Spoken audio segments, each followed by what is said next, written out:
NaMo अरिहन्ताणं NaMo सिद्धाणं NaMo आयर्याणं NaMo उवज्जायाणं NaMo लोये सवसाहुणम्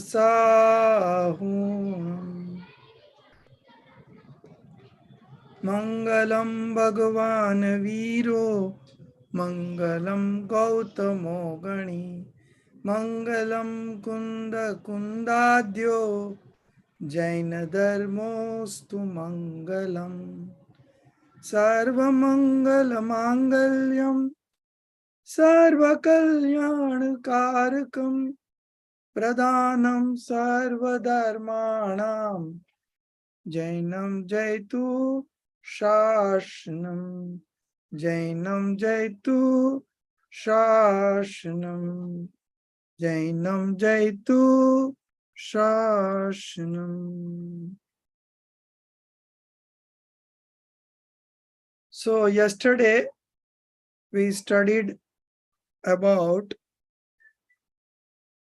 Raksha Bandhan, story of Raksha Bandhan, and today we will be studying about the story of Jambu Swami, the last omniscient in this Bharat Kshetra. So after Lord Mahavir, there were 3 other monks who went to moksha or liberation. And one was, of course, Gautam Gandhar, the chief preceptor of Bhagwan Mahavir,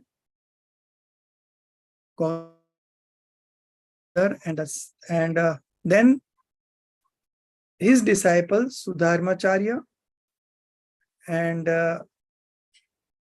not his disciple, but Sudharmacharya was the next in line, and then of course there was this Jambu Swami.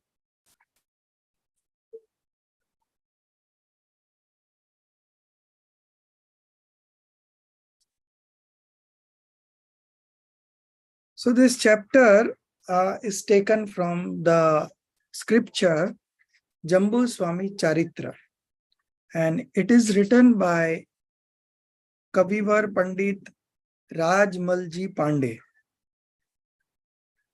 So let's see the introduction of the writer Kavivar Pandit Rajmalji Pandey. So he was a multi-dimensional character, and he was a poet, and he was a commentator also, he was a scholar also, and he was a great orator also. So all put in one place, he was a very talented person. He belonged to Rajasthan, and he was very famous among the scholars of Rajasthan, and he was one of those who dedicated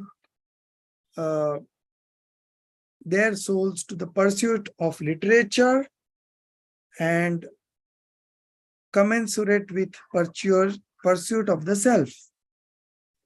Means उन्होंने आत्म साधना भी करी और आत्म साधना के अनुरूप साहित्य आराधना, pursuit of literature को अपना जीवन समर्पित किया. So he had a remarkable character, he had a remarkable journey, he was a great scholar.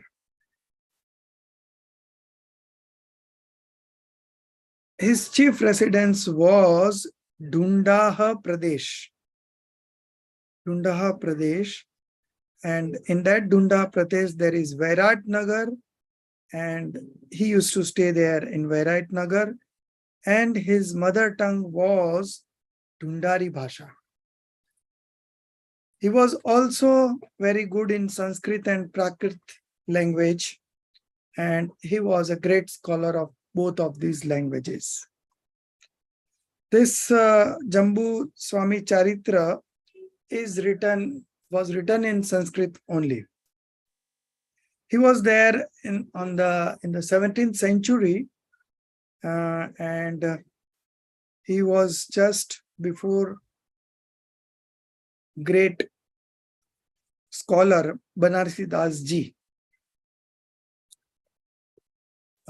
His first granth was this Jambu Swami Charitra, which he wrote in 1633 AD. And therefore we presume that his birth was somewhere around 1600 years, near about that. Most of our acharyas and scholars write very few things about themselves, so we don't have a very detailed account about his life, but whatever is available from the scriptures that he has written, we can just make out that when he was here, he was very talented, all-round. He was an all-rounder talent. As I said, he was a poet, critic, scholar, and orator, all rolled into one.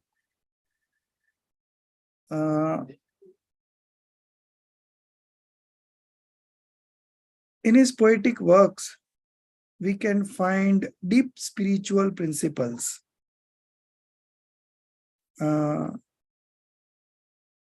Following are the books that he has written. First one is Jambu Swami Charitra. Then there is Chando Vidya. Then there is Adhyatam Kamal Martand. Then there is Tatwart Sutra Tika. Then Samaisar Kalash Balbodh Tika. And the last one is Panchadhyayi. So Panchadhyayi is about the Nayan Praman. The most famous, of course, is Samaisar Kalas Balbodh Tika. It has been written so deeply that some of the things that we don't understand from Acharya Amrit Chandra's commentary or from Kunkunda Acharya Dev's Gatha, we get the inner meaning from the Balbodh Tika, that is Samaisar Kalash Balbodh Tika, written by Pandey Rajmalji. So Banarsi Das ji wrote this Natak Samaisar based on this Pandey Rajmalji's Tika. Of course, he added something more, and that's why Samaisar Natak is not only a commentary on Samaisar, but it's an independent scripture, and there are a lot of additions, like there is one whole chapter on Gunasthan, which is not there in Samaisar, but it is included in Natak Samaisar. Then there are something like he has written on 7 vices and 5 scenes. All these are there in Natak Samaisar. So Natak Samaisar in itself is a comprehensive scripture, and it is being read independently. But most of the things are there from Kalashtika, which is written by Pandey Rajmalji. So these are the 6 different types of books that was written by Pandey Rajmalji, and which gained very prominence. And this particular chapter is taken from Jambu Swami Charitra. So let's begin with the chapter. It's in the format of a conversation between a brother and sister. So I will read the Hindi one first, and then I will explain you in English. Bahin, अंतिम तीर्थंकर भगवान महावीर पूर्ण वितरागी और सर्वज्ञ थे। उनके बाद भी कोई पूर्ण वितरागी और सर्वज्ञ हुआ? सो अंतिम तीर्थंकर, लास्ट तीर्थंकर, who was the last तीर्थंकर? Lord Mahavir. And he was completely passionless, पूर्ण वितरागी and sarvagna, omniscient. Then the sister asked this question, was there any other similar personality? So then the brother replies, yes, after Mahavir, Gautam Swami, Sudharmacharya and Jambu Swami were completely omniscient and passionless. And out of these three, the last one was Jambu Swami. So, for the introduction of Jambu Swami, the sister is asking, was Jambu Swami also a prince like Mahavir Swami? No. He was the son of a wealthy merchant of Rajgriha. His father was Arhadas and mother Jinmati. He was born on the last day of the Falgun month. Jangu Kumar occupied an important place in the court of King Shrenik. So, as we all know, King Shrenik was the principal disciple of Bhagwan Mahavir. Principal preceptor was Gautam Gandhar, and among the Srotas, Raja Shrenik was the chief of all the Srotas. And he had many questions, and all these questions were raised in the Samosaran of Bhagwan Mahavir, and Bhagwan Mahavir also replied to his questions. So Jambu Kumar occupied an important place in the court of King Shrenik and the contemporary community.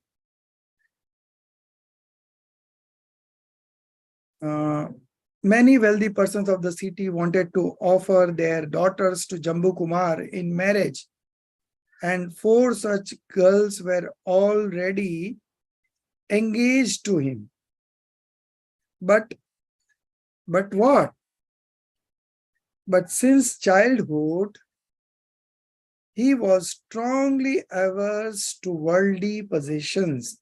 He was not interested in worldly possessions. His mind used to be agitated for psychic happiness. So he had a craving for eternal bliss or happiness. And as such, he declined to marry.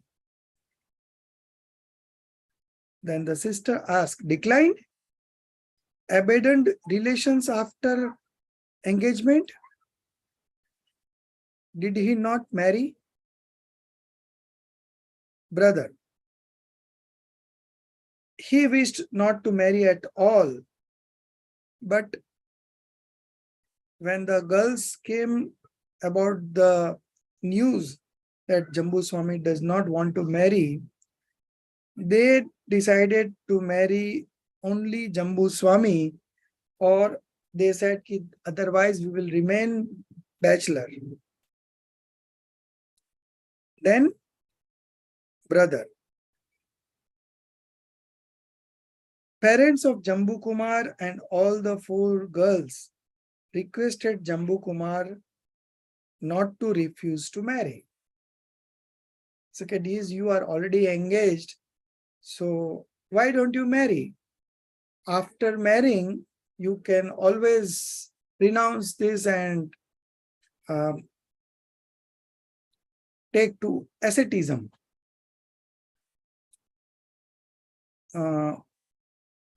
Or get initiated into monkhood.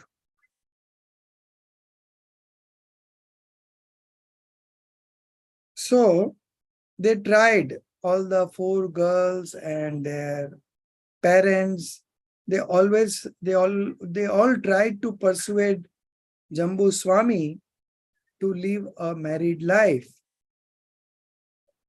But he was very firm in his belief, and he said, I don't want to get into this worldly affairs. So what happened? So after marrying, since he was not attracted towards worldly sensual pleasures, uh, after the marriage, the next day, Jambu Kumar left the palace or the residence, or left home, left all the family associations or the family members. He left all the wealth and belongings, since he was the son of a wealthy merchant. So they had enough of this wealth and belongings. He renounced all those things and also the four goddess-like wives. And he got initiated into the order of Digambar monk. Then the sister asked, what were the names of his wives? Did they not persuade him not to join the order of the monks? They were Padmashri, Kamalshri, Vinayshri, and Roopshri.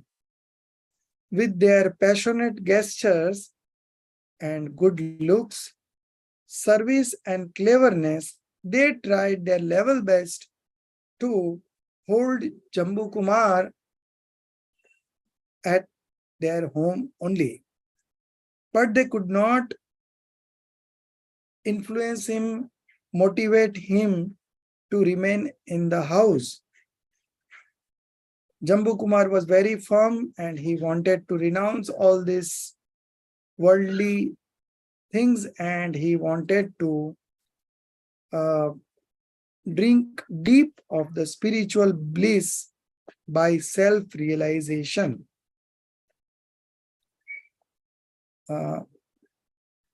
Sister, it was all right. The feelings of attachments of the worldly people cannot influence the spiritually minded people.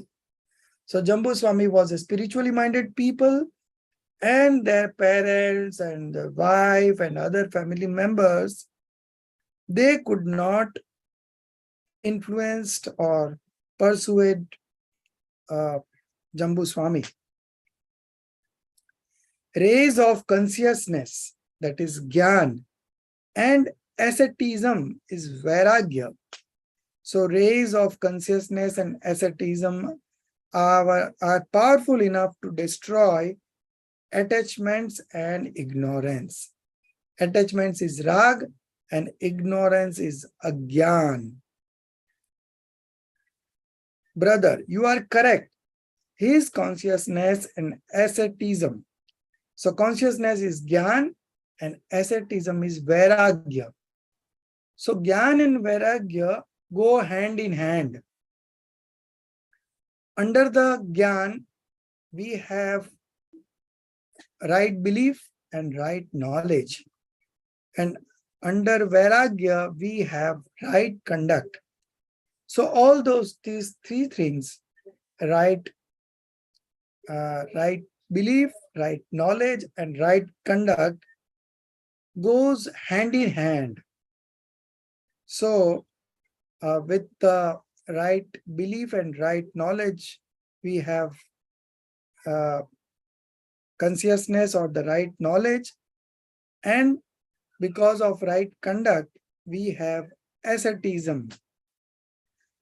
So this consciousness and asceticism influence the thief Vidyuchar, that Vidyut Chor, he came to, since Jambu Swami was married that day itself, so the Chor thought that there will be substantial wealth in the house because of the marriage. So this is the right time to steal all those jewelries and other wealth. So he entered the house with a purpose of stealing. But he saw that Jambu Swami was talking to his wives, and the discussion was going on, and he was just listening to the discussion, and he was so much influenced by this discussion that he also uh, thought of accepting the order of Digambar saint, and he also left his profession and uh, took to monkhood. So Jambu Kumar also got initiated into monkhood. Vidyut Chor also initiated into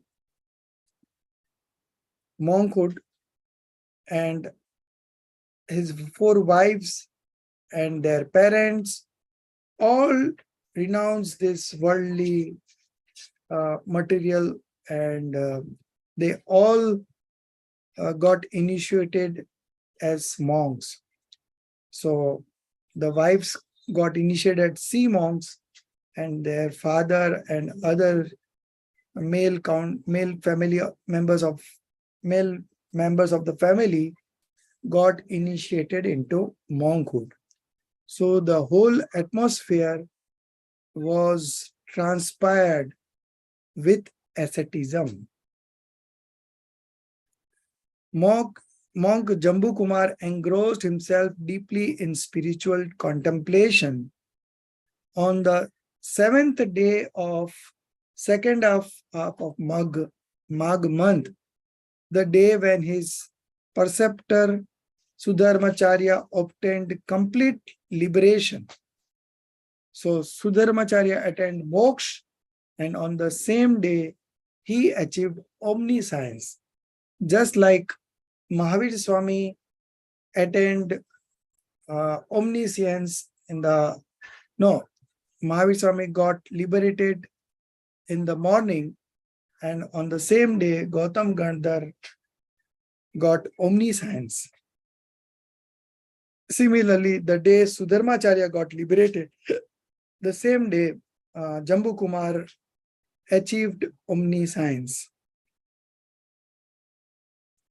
After that, Jambu Swami preached the Gospels of religion, also called as divine sound, Divya Dvani, and he preached those sermons for 18 years, such a long period. Every day there was this Samosaran, and people used to gather to listen to the Lord, and he used to deliver those sermons in his divine sound. So this went on for 18 years, and he traveled from Magad to Mathura, and ultimately he obtained the state of Nirvan, or got liberated from Chaurasi Mathura. So if you happen to go to Mathura station, it is very nearby this place. There is a temple also, and it is called Chaurasi Mathura, and there is one place from where Jambu Swami got liberated. So if you happen to visit to Mathura, you must visit this temple, and not only visit there, but sit there in meditation for some time, and you can see it's a sadhana bhumi of Jambu Swami, and it is called Moksha Kshetra. So from wherever the monks have achieved liberation, those places are called place of liberation, and people do travel to those places regularly for their own spiritual upliftment. So I'm also going to Samit Sikharji on Saturday for Ashtanika Parva, and I'll be there for 10, 12 days, and I'll be back on 7th. But I'll be taking classes from there also. There is good connectivity, network connectivity. So I'll be taking class through my mobile phone over there also. So this was a very inspiring story. We can see that how a mundane soul like us, and with his right efforts in the right direction, he progressed on the spiritual stages of development, and ultimately he became a monk, and he achieved those he became an omniscient, and then subsequently he attained liberation. So he was one of those among us only. And since he can put in efforts in the right direction and achieve liberation, we can also do that. But we may not get liberated in this birth, but of course, in the next couple of births, if we continue to put in good efforts in the right direction and listen to the sermons of the Lord, then we can also become God like them. So all the other religions, they try to make people a good follower or a good bhakt. But it is only Jainism that we don't make bhakt or the follower, but our Tirthankars and our Acharyas motivate them to become God himself. So such a good inspiring story of Jambu Kumar. If there is any question about this story, and if you are not having any question, then I will ask a few questions.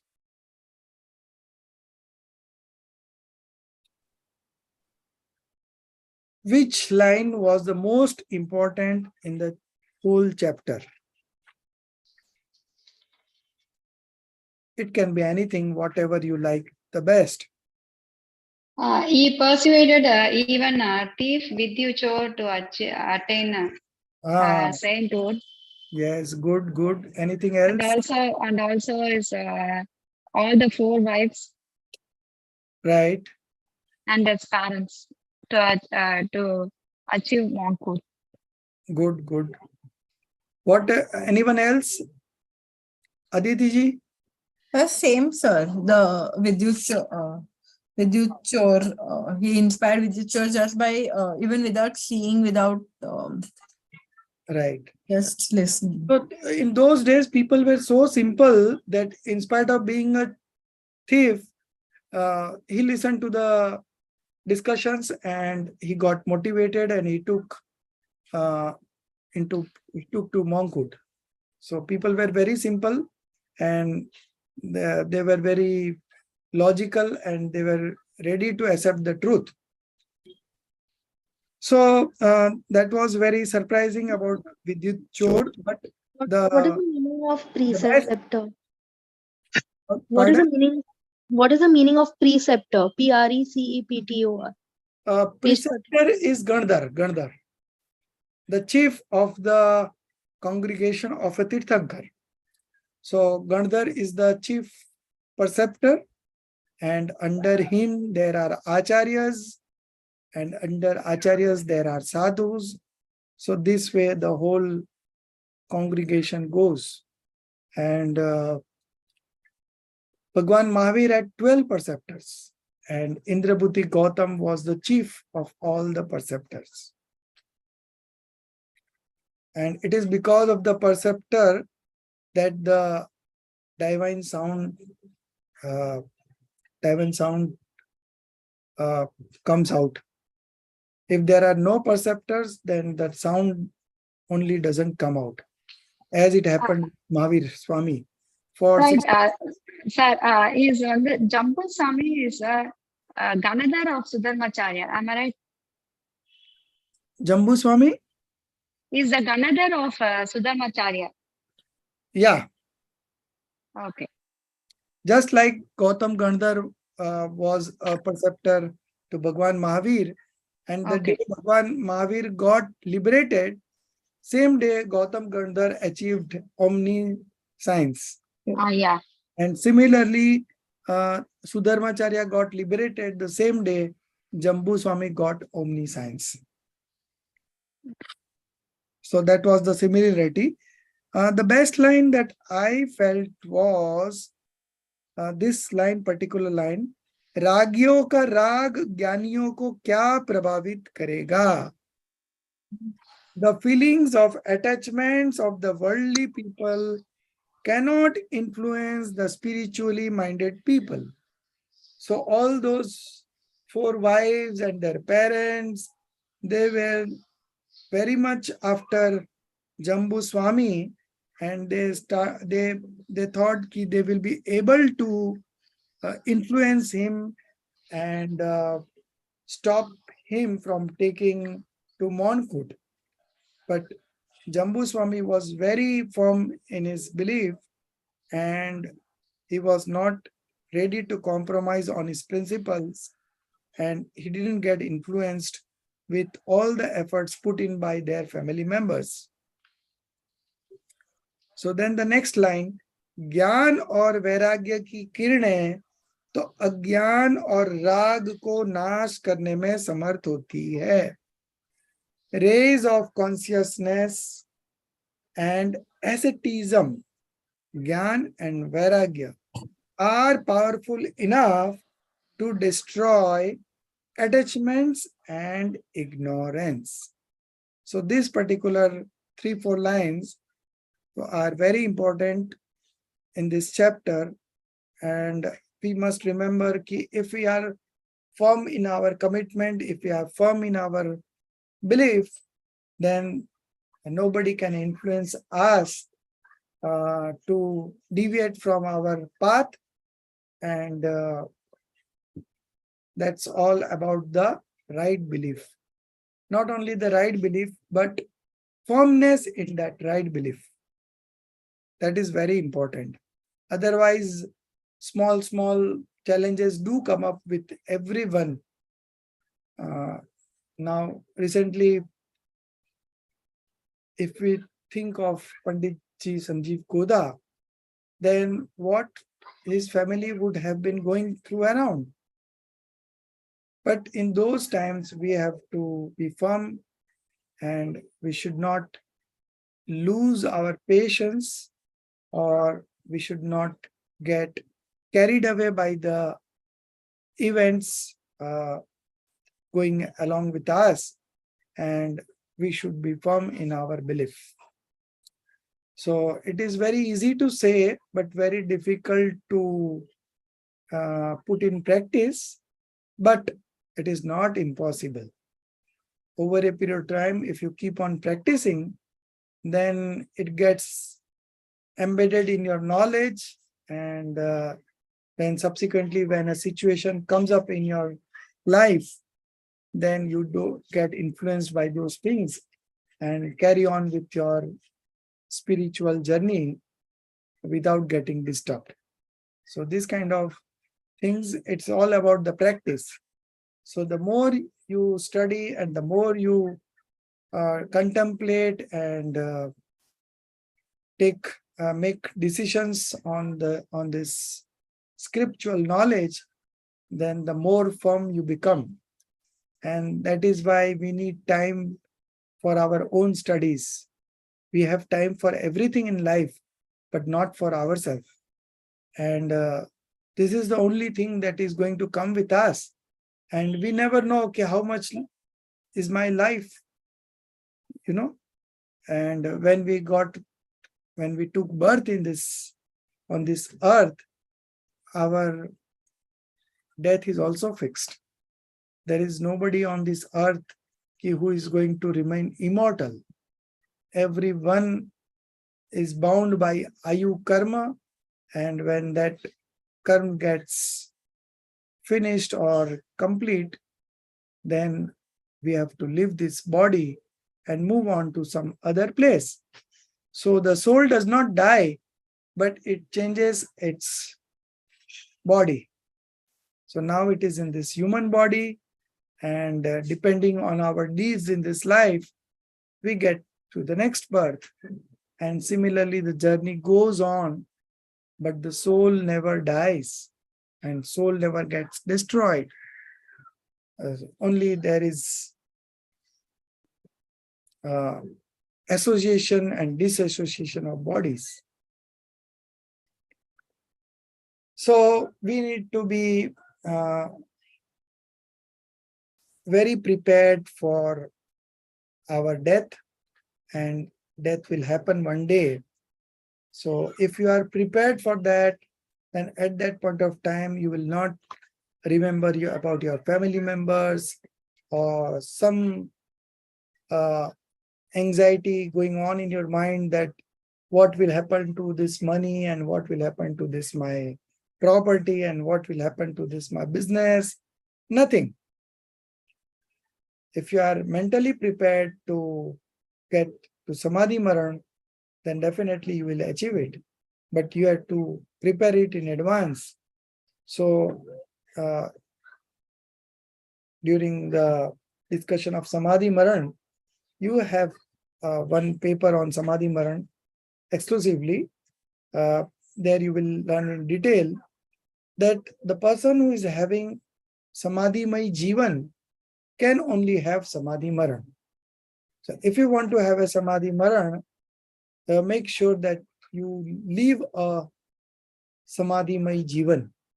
Only those people can have Samadhi Maran. So very challenging and nothing difficult, only with the right kind of studies and with the right kind of guidance. And if you follow the path laid down by our Panch Parmeshtis, it is quite possible to achieve this kind of death. So lot of learnings from this story, and now we move to the last chapter, which is Bara Bhavna. This chapter is taken from, of course, this chapter is written by Pandit Jaychandji Chhabda. So he was also from Jaipur. So Todramalji is also from Jaipur. Then recently just we read about Pandey Rajmalji. He was also from Jaipur. Then Banarsi Dasji was also from Jaipur. And few other Vidwans were also from Jaipur. So Jaipur had been a place for great scholars, you know. Many of the scholars resided there in Jaipur. So Pandit Jaychandji Chhabda was also born and brought up in Jaipur, and he lived a very long life of 88 years. He was born in 1739 and he expired on 1827. So he lived close to 88 years, a very long life. And because of that, he was able to write so many books. Jaipur के प्रतिभाशाली आत्मार्थी विद्वानों में पंडित जयचंद जी छाबड़ा का एक महत्वपूर्ण स्थान है. So when we discuss about a particular scholar, we always say that he was one of the best scholar of that, you know, among the scholars. So this is only a way of, you know, appreciating the author. आपका जन्म जयपुर से 30 मील दूर डिगी Malpura road पर स्थित फागी ग्राम में हुआ था. He was born in a village Fagi on the Digi Malapura road, 30 miles away from Jaipur. So it was a quite tiny village, 30 miles away from Jaipur. His father was Moti Ramji Chhabda. At the early age of 11, he was drawn towards spiritual studies. After some days, he came to Jaipur, where he got the company of Pandit Todarmalji and others.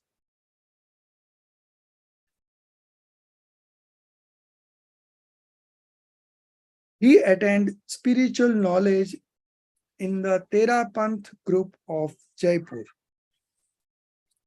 Terapanth शैली में उनको आध्यात्मिक ज्ञान प्राप्त हुआ था. His son Pandit Nandlal ji was also a great scholar. Pandit Jaichand ji has himself showered praises on him. Pandit Todarmal ji also had two sons. One was Gumani Ram, elder one was Gumani Ram. He was also a very good scholar like Pandit Todarmal ji, and then the other one was Harish Kumar, I think that was the name. So all these scholars were householder kind of people, and they had their own business or profession. And while doing business or profession, they were able to take time out and write all these scriptures. It's very difficult to write something. Even if somebody says you can still talk on those topics, but when you sit across and start writing, it takes a lot of time.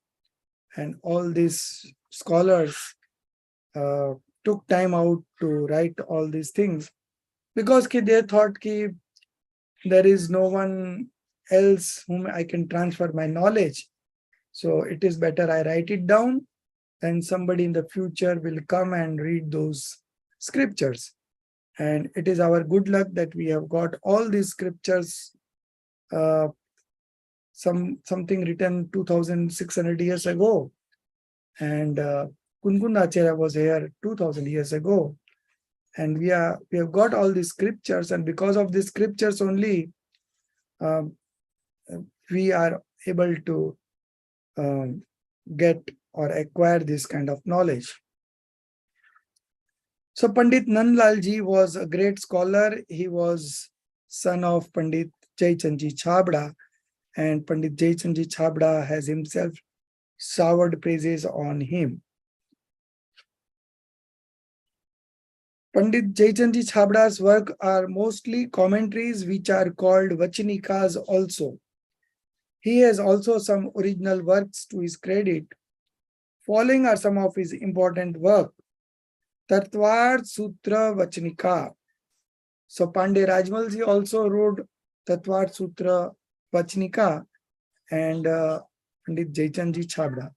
So there are around 100 commentaries on Tattvart Sutra Granth. So you can imagine so many people had studied Tattvart Sutra and elaborated on those. So Tattvart Sutra Vachanika is the first one. Then we have Sarvat Siddhi Vachanika. Now this Sarvat Siddhi is again a Vachanika on Tattvart Sutra. And so Pandit Jaichand ji Chabda also wrote Vachanika on Tattvart Sutra and also on Sarvat Siddhi. Then Prameya Ratnamala Vachanika, Dravya Sangra Vachanika, Samay Sar Vachanika. So Pandey Rajmal ji also wrote Samay Sar Vachanika, and of course Pandey Rajmal ji wrote about only on the Kalash Tika, and Pandit Jaichand ji Chabda wrote Bhavarth on Samay Sar. So whatever Bhavarth you see in the main textbook of Samay Sar, these are all written by Pandit Jaichand ji Chabda, and some of the things that we could not understand from the Gathas and the commentary of Acharya Amrit Chandra Dve, we can easily understand from this Bhavat by Jaychandji Chavda. So many a times scholars, the local Vidwans tell us that first you should read Bhavat and then the original Gatha and the commentary by Acharya Amrit Chandra Dev. Then it is easy to understand. Then he wrote Astapahud Vachanika. Not a single Acharya or a single scholar has written anything on Astapahud, but only Pandit Jaychandji Chabda wrote a commentary on Astapahud, which is originally written by Kunkunda Acharya Dev. Then there is this Jnananad Vachanika, which is also a very good book. Then we have Danya Kumar Charitra Vachanika. And then we have Kartikinu Preksha Vachanika. And then we have Pada Sangra. The present 12 wishful reflection is his own work, his independent work. And same is with 12 wishful reflections or Bara Bhavna. So there are around 100 different people, some of them Acharyas. Kunkunda Acharya also wrote about Bara Bhavna. And so many Acharyas have written about Bara Bhavna and many scholars have also written about Bara Bhavna.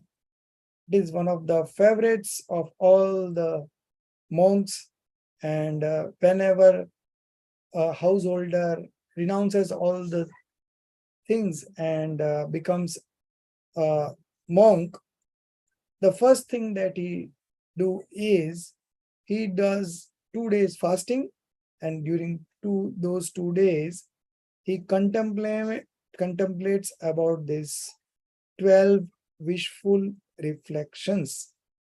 So it is nothing but Bhed Gyan only, descriptive knowledge. So it is very, very interesting, and we are going to study about this. We have one complete paper of 90 marks on Bara Bhavna. So Dr. Sahib had written one book on Bara Bhavna, which is just a compilation of different Bara Bhavna as said by different authors. So you are getting all things at one place, and that is going to be our part of our syllabus with full allotment of 90 marks to it. So we are going to read on Bara Bhavna anyways in detail, but still here it is in short, so we will just go through this also. But the name of the bhavnas are same across all the Bara Bhavnas written by different scholars and acharyas. So the name of the Bara Bhavnas are Anitya, Asaran, Sansar, Ekatva, Anyatva, Asuchi. So these are the first 6. And then the next 6 lot, Asrav, Samvar. Then we have Nirjara, Lok, Bodhi Durlabh, and Dharma Bhavna. So 6 plus 6. पहली 6 भावना हमें संसार, शरीर और भोगों से विरक्त करती है, और बाकी की 6 भावना तत्वपरक है. So both of them together completes the whole picture of discriminative knowledge, and it is very important. All the acharyas, when they take monkhood, they contemplate on this Bara Bhavna. And also, excuse me, sir. Right, you told me, now you told no, right? The first 6 is about this one, and the next 6 is about that one. What is it about that? Pardon? Now you told me no, sir. Now you told that the first 6 is talking about something, and the next 6 is talking about something. You said in Hindi, I was not able to understand. Can you say it in English again? Okay, yeah. So the first 6 among the 12 Bara Bhavnas, the first 6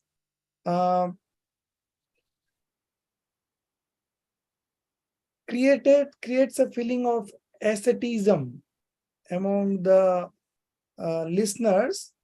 So sansar, sarir, or bhog. So sansar is world or the worldly affairs, and actual sansar is more rag dvesh, delusion, attachments, and aversions is the actual sansar. So sansar, and then sarir is the body, and bhog is whatever we consume are called bhog. So the first 6 bhavnas helps us to discriminate between objects of all worldly matters and the body and the sansar sarir and the consumption of 5 sensory objects or whatever it might be. So sansar bharir bhogo se virakt. Virakt means we can say ki differentiation, right? So first 6 bhavnas sansar sarir bhogo se virakt karti hai, and the next 6 bhavnas are tattva parak. Tattva parak means those 6 bhavnas deal with the actual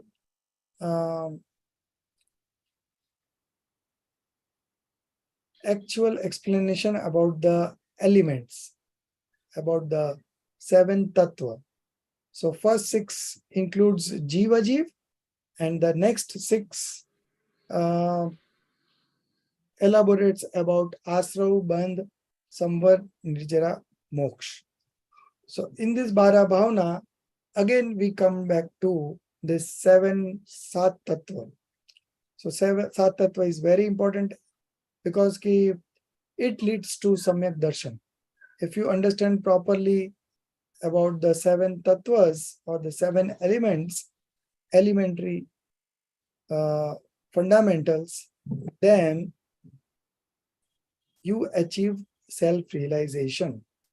So Bara Bhavana are also on that lines, and Sir, which is the 7th bhavna?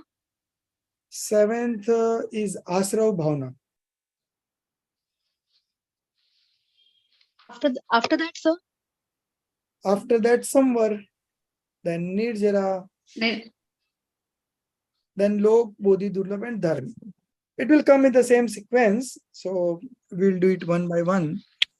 So the first one is Anitya. So what do you mean by Anitya? Anitya is contemplation about impermanence of the world.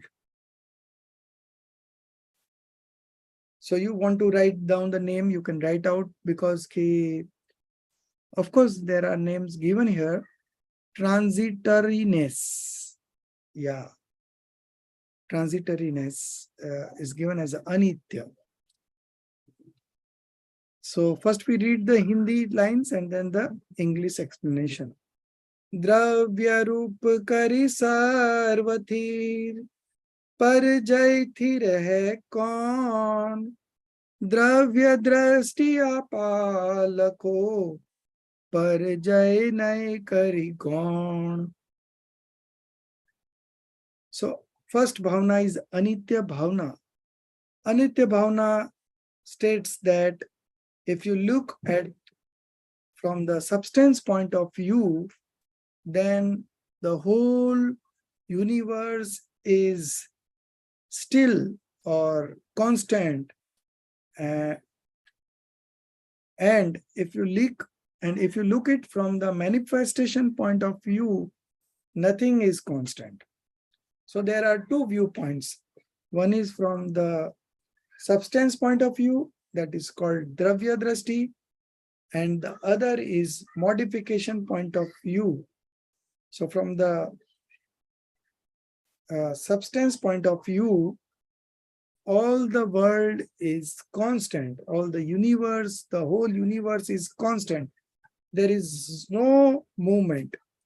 But if you see from the manifestation point of view, nothing is constant. All the substances keep on moving. So they keep on changing also, and simultaneously they remain static also. So that makes the whole substance. So from the whole substance, one part is static and one part keeps on moving. Evolution and extinct. Evolution is utpad and extinct is vyay. So utpad vyay पर्याय में होता रहता है और द्रव्य ध्रुव बना रहता है, unchangeable, constant. So both of these put together constitutes the total substance. So द्रव्य दृष्टि से देखा जाए तो सर्व जगत स्थिर है, पर पर्यायी दृष्टि से कोई भी स्थिर नहीं है। अतः पर्यायर्थिक नई को गौण करके द्रव्य दृष्टि से एक आत्मानुभूति ही करने योग्य कार्य है। So we highlight some points and then we ignore something. So here the Kavi Chaitanya Chabda says that you need to relegate the manifestation point of view to the background, and spiritual experience alone is worth striving for from the psychic point of view or substance point of view, or it is called real point of view, nischay se. So we have real point of view and then we have conventional point of view. So there are different names of the same thing. Then the next is asharan bhavna.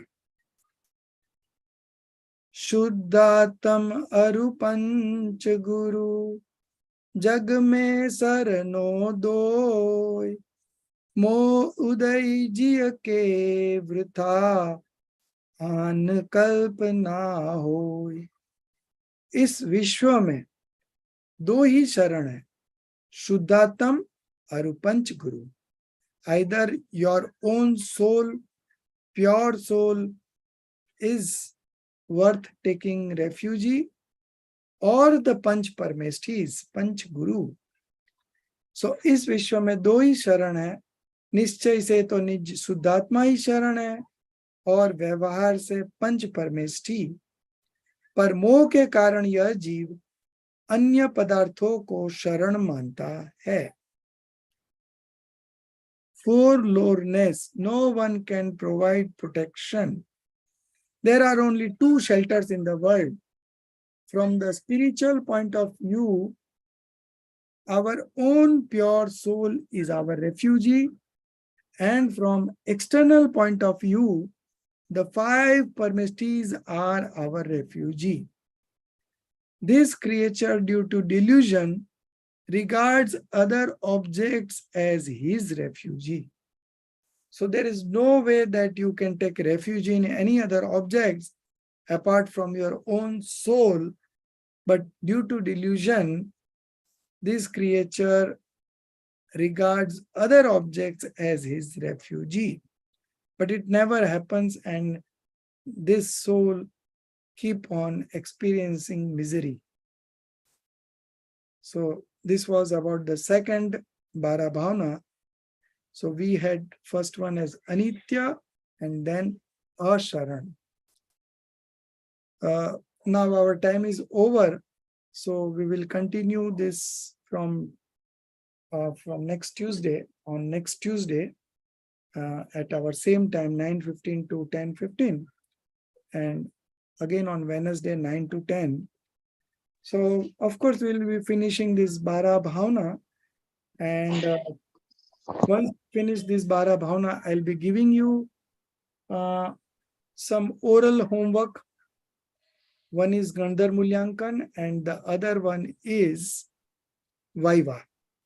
So I'll give you questions, common questions to all the students, and then you have to write concept clarity on the chapters of Vitrag Vigyan 1, part 1. So you have almost 8 chapters there, and among the 8 chapters, you have a choice to write summary of all the 8 either, or write something very interesting. So I'll decide by next Tuesday what is to be given to you as concept clarity. So we have 3 concept clarity paper 1, concept clarity paper 2, and then we have concept clarity paper 3. So as and when we finish teaching paper 1, 2, and 3, we will give you this homework on concept clarity. Okay, so we'll catch up on the next class. Till then, you keep on revising, and if you come up with any questions or if there are anything that you need to understand, always call me personally or leave a message. I will just call back to when I'm free. Sir, can you hear me? Am I audible? Yeah. Go Sir, ahead. I've received books all in Hindi, sir. What So should I do now? we have some of the books in English. So you can, Aditi ji is our team leader. And Okay. Aditi ji, you have been added in the team leaders group? No, so I'll be adding it today. And Okay. I'll tell Jinal ji to add you. And then you can take up this matter with Jinal ji. Okay. Certain students have ordered for English books and they have received. So you got all the books in Hindi? Yes, sir. I've got all the books in Hindi, sir. Okay, so then it is by mistake. So You Okay. said half books are in Hindi or all books in Hindi? All books in Hindi. Okay. So we have a few books in English, like Balbodh 1, 2, 3 we have. Then Vitrag That you have sent the PDF, sir. So I have taken a Xerox copy of PDF. So then you manage, no? If you have I managed with Vidrag Vigyan and the Bala both things you have taken. You have sent PDF in the group. I have taken Xerox of that one. Okay, So good. I'm comfortable with that one. But the remaining books, everything is in Hindi. So you try to read Hindi also a bit, because as we go forward, there are some of the books are not available in English. So then we have to do with Hindi, some of the books, not all, but mostly we will have the English translation, and there are some translation going on also right now. So maybe by the time you reach those classes, that can become ready also. Sir, will you send the PDF of the remaining books also for the first semester so that I can take PDF of that one? Definitely. The Xerox of that one. Yes, I'll send it across. Yeah, thank you, Ji. Okay. Sir, also that guide that you said and the contact that you gave, there was no response from that. Which one? For guide, you had given reference of somebody, no? You said Amit Jain. Yeah, Amit Jain. So he didn't give any reply? No reply also. So what you can do is you can call it from Jaipur. Okay. PTST, from the PTST. I'll give you the PTST number. They have this in ready stock with them, the guidebook, and they will send across. Okay. I'll give you the contact person in PTST also. And you can just give your address and yes, sir. They will get it couriered. No problem. No problem. Okay. Thank you, sir. Okay. So we'll end here. निज निधि निज में बताई यह अनंत उपकार है, उसके लिए जिन वाणी माँ को वंदना सतबार है। उसके लिए जिन वाणी माँ को वंदना 7 बार है। 9 बार नौकर